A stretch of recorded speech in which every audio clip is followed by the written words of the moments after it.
those who support the Assad regime.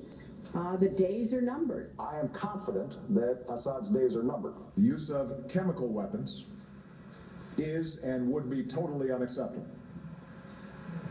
And if you make the tragic mistake of using these weapons, there will be consequences and you will be held accountable. The Assad regime is allowing, and the Assad regime is aiding and abetting, and the Assad regime is actually carrying out nothing short of a massacre.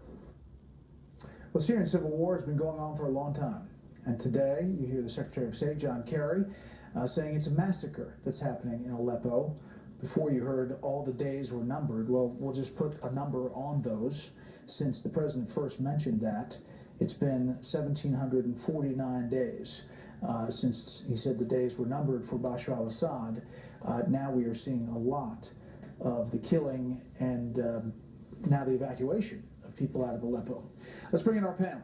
Fox News senior judicial analyst, Judge Andrew Napolitano, editor-in-chief of LifeZette, Laura Ingram, Julie Pace, White House correspondent for the Associated Press, and syndicated columnist Charles Krauthammer. Charles, your thoughts on the latest developments? Obama imagines that the Obama deal is his legacy. It is not. Aleppo is his legacy. History will remember this as kind of the symbolism of the whole policy of retreat and the inevitable outcome. It's not as if this civil war was going to go one way or the other because of what the United States did.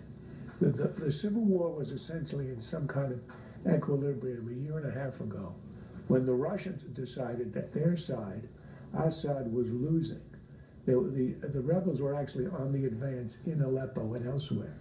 He stepped in to rescue Assad, but then he saw there was no response on the part of the West, no penalties whatsoever, even economic, coming from the United States. And he decided to drive the advantage.